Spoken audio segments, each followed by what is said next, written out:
Okay, in this video we're going to look at working with vectors in 3-space. So recall from the prior videos in R2, I'm going to put R2 here, we had the standard unit vectors, vector I is 1, 0, and vector j is 0, 1. So we saw that we could take any vector, so let's look at the vector 3, negative 2, and I could write it as a combination of the unit vectors I and j. Well, we can do that in R3. So we still have vector I, which is the one associated with the x component. That's going to be 1, 0, 0.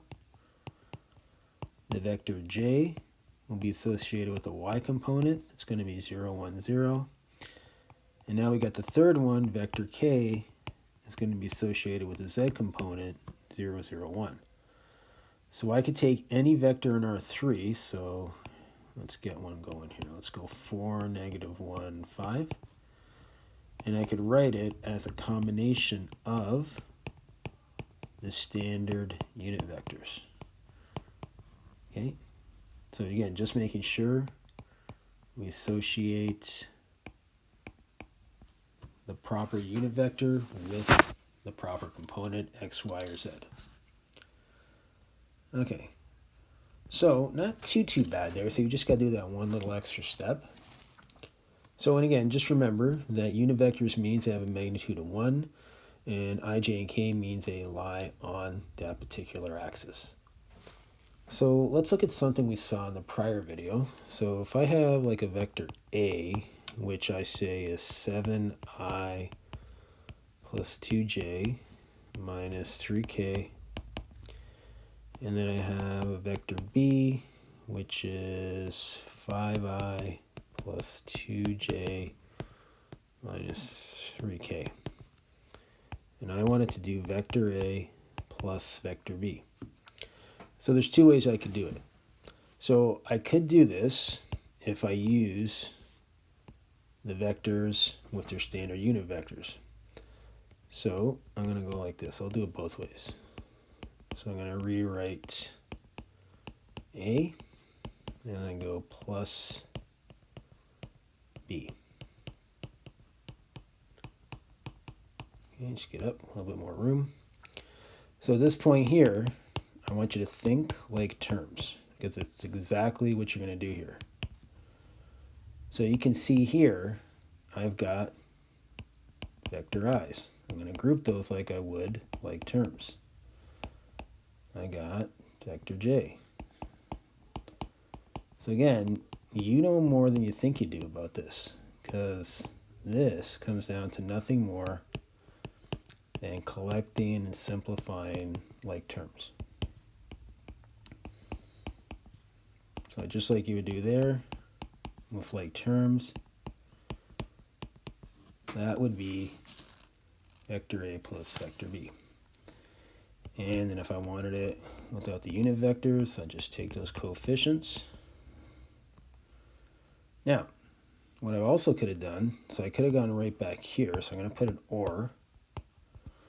I could have just taken A and written it in component form. So again, just taking those coefficients. Same thing with B. So if I was going to do vector A plus vector B, I'm going to add 7 and 5 because they are both the x component. So you're still doing like terms. And you can see you get the same vector. So you're going to do whichever way that you find the best for you or the best for the situation that the question puts you in. Now, in terms of something like this. So let's look at a vector AB where A is the point 7, negative 11, 13, and B is the point 4, negative 7, 25. So again, these would be position vectors from the origin. So vector AB, where the tail is at A and the head is at B, just like in 2-space, where it would be delta x, delta y. Now you get that third component, so you're going to have delta z. And again, just to recall, delta x, the change in x, x2 minus x1, delta y, the change in y, y2 minus y1, delta z, the change in z, z2 minus z1. So again, because A is a tail, that's the one that's first.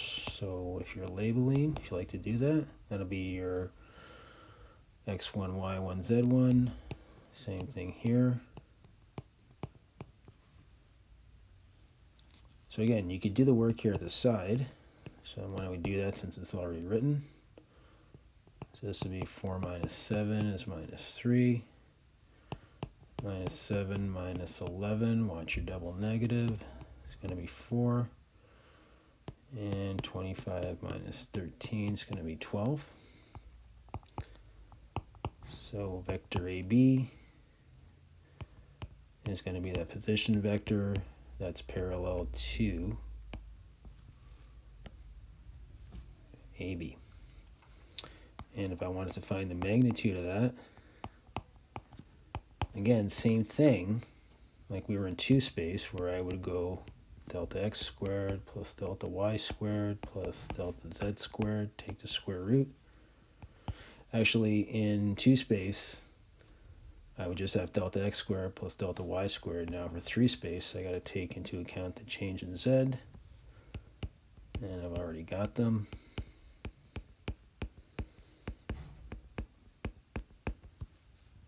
And just being careful.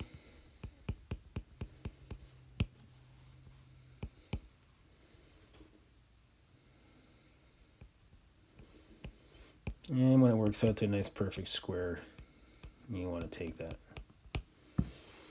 So again, working with vectors in 3 space, same thing as 2 space, you just have to do one extra thing because you got the extra z component. Okay, thank you for this video and your participation, and we will see you